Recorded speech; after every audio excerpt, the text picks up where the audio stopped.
Territorios que no son estados reconocidos internacionalmente, pero que no por ello dejan de ser destinos a considerar en las agendas viajeras más originales. Algunos territorios pasan inadvertidos en los mapas políticos, marcados por fronteras y colores. Otros buscan su reconocimiento como estado-nación basándose en la historia o la individualidad geográfica, cultural o étnica. Los no países existen en todos los continentes, con su propia bandera, capital e idioma, y reclamando la legitimidad de sus territorios. Por eso hoy le presentamos los 10 países que no existen. Dineta. Es la nación india más grande radicada en una reserva de Estados Unidos. Con cierto nivel de autogobierno, su capital es Ezhok-Hothani y tiene unos 300.000 habitantes que ocupa un territorio de unos 71.000 kilómetros cuadrados, entre los estados de Arizona y Nuevo México. En realidad, Dineta, la tierra natal de los indios navajos, no tuvo tradicionalmente unas fronteras precisas. Las marcaban 4 montañas sagradas situadas en los puntos cardinales.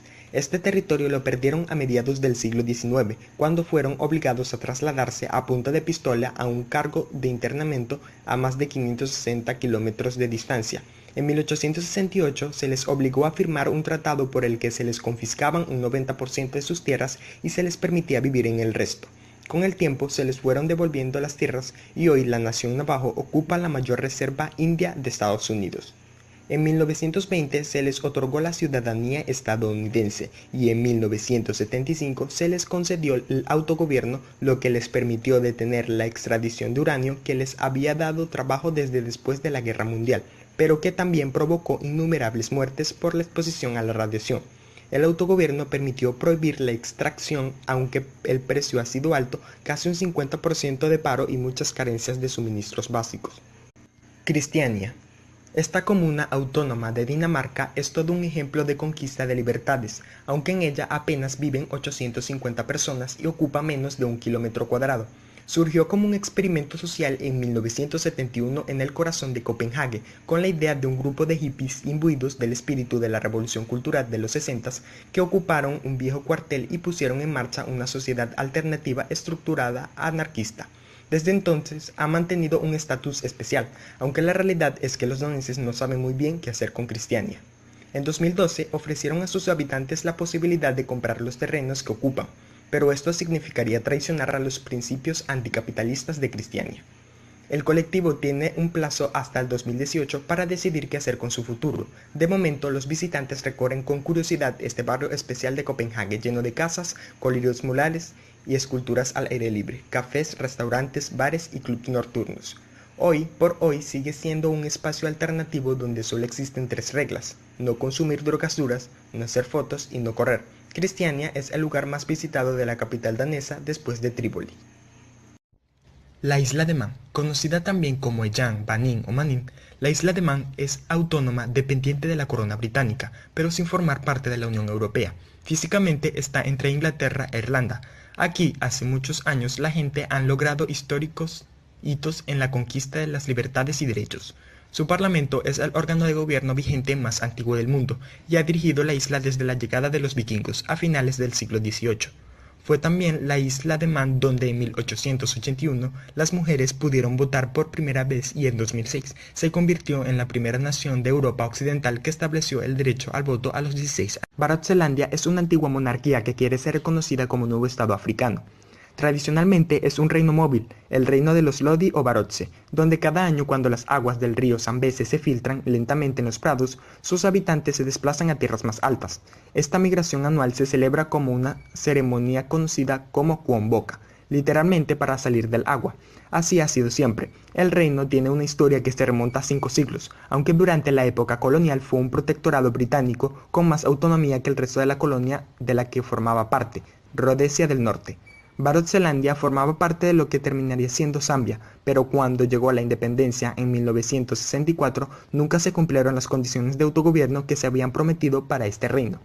En 2011, su rey anunció que abandonaba Zambia, prometiendo una separación pacífica. Zambia, por supuesto, lo consideró una traición. Su capital hoy es Mogu y su rey es Lubosi II Inguiko.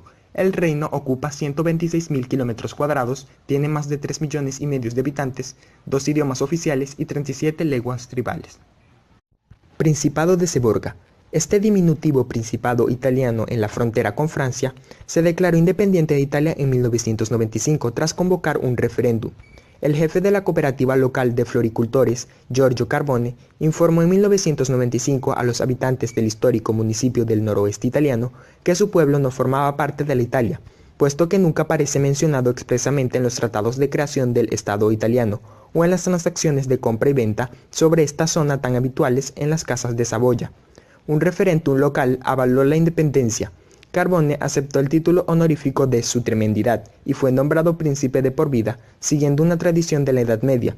Giorgio I falleció en 2009, pero sus conciudadanos siguen defendiendo la independencia de este original principado. Quienes viajen por la zona deberían hacer un alto en Seborga, aunque solo sea para hacerse una foto junto a la señalización de la entrada al pueblo, y también para asomarse a sus palacios del siglo XVII y a alguna de sus iglesias.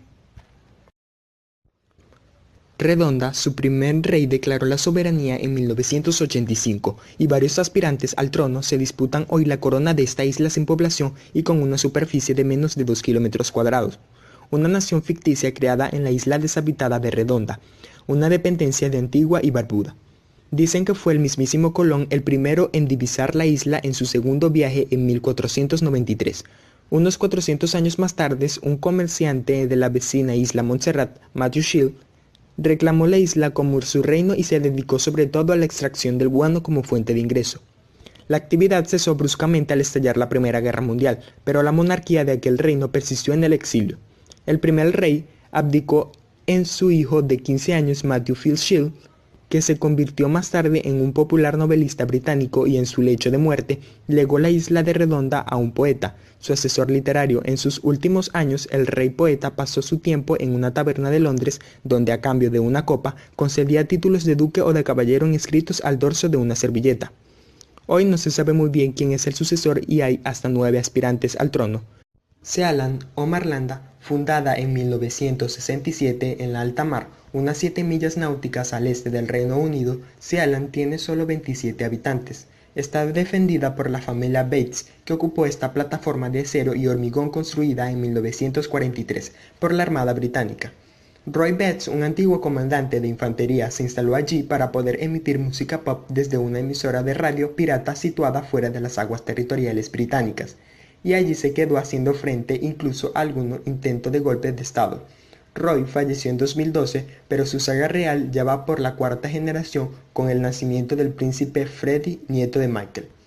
Tiene moneda propia, escudo, himno, sellos y hasta un equipo de fútbol, Sealand All-Star, y una serie de souvenirs que se venden por internet. Aunque su principal fuente de ingresos es la venta de títulos nobiliarios, ser declarado Lord o Lady cuesta unos $50 y convertirse en conde de Marlandia algo más de 300. Como destino turístico es casi inabordable, ya que no cuesta con ninguna playa, hotel o instalación turística. Sin embargo, puede observarse desde algunos puntos de la costa británica de Suffolk. Antártida. Este es el último continente donde excepcionalmente las disputas sobre la soberanía territorial se han dejado de lado. En realidad no está tan deshabitada como se imagina, puesto que sobre sus más de 14 millones de kilómetros cuadrados habitan temporalmente hasta 5.000 personas. Es una tierra de extremos, duras, remota e implacable, donde no ha habido ningún pueblo indígena ni comunidad permanente. La primera mujer que visitó la Antártida la hizo en 1935 y allí no nació el primer bebé hasta 1979. En circunstancias normales, este territorio se habría repartido hace mucho tiempo, y así lo hicieron algunas potencias internacionales a principios del siglo XX. A mediados del siglo XX, ante la tensión provocada, se optó por la cooperación y en 1959 se firmó un tratado internacional. Algunos países siguen con sus reclamaciones territoriales, pero la Antártida trasciende las normas del Estado-nación y las reglas globales y aplican el control territorial. Todo el continente se utiliza exclusivamente para fines pacíficos. Es un coto reservado exclusivamente a científicos y turistas de aventura, y todo gracias al Tratado Antártico, un acuerdo único para gobernar un lugar único. Forbik, también conocido como Fogarty Hall, Forbik es un estado de las Islas Shetland, creado por un navegante inglés, Stuart Hill, que llegó por casualidad a este islote arrastrado por una tormenta y decidió quedarse a vivir. En 2008 comenzó una campaña a favor de la autodeterminación local, basándose en que estas islas eran más similares a Escandinavia que Inglaterra o Escocia. Para ello se preguntó al Reino Unido si podría explicar en qué basaba su autoridad sobre las Islas Shetland, y no se recibió ninguna respuesta. así que se declaró independiente y hoy ofrece la ciudadanía a cambio del pago de una tasa anual. Detrás de esta también la reivindicación de los ingresos del petróleo que hay en la zona. Mayotte, de otro orden muy diferente, es el microestado de Mayotte y sus reivindicaciones de autonomía. Esta isla del Océano Índico, reclamado por Comoras, decidió renunciar a la independencia de Francia en 1975. 3 de las islas votaron por ser independientes, pero en la cuarta isla, Mayotte, la mayoría decidió seguir formando parte de la Francia. Pese a que la ONU concedió finalmente la independencia a las 4 islas Comoras, Mayotte siguió fiel a Francia. Los isleños preferían ser marginados por una capital a más de 800 kilómetros de distancia que por sus propios paisanos en la isla vecina. La situación siguió en punto muerto hasta que en 2014 se convirtió en parte oficial de la Unión Europea, como región ultraperiférica. En este caso, la autodeterminación logró consolidar una colonia muy posmoderna. Turísticamente no tiene mucha infraestructura, pero unas 10.000 personas llegan cada año a Mayotte para acceder a sus volcanes apagados, observar lémures, bucear entre peces tropicales, recorrer sus plantaciones de vainilla o bañarse en las playas de arenas blancas o alguno de sus islotes. Antes de culminar, te invito a que te suscribas y actives la campana y así seas el primero en ver mis próximos videos.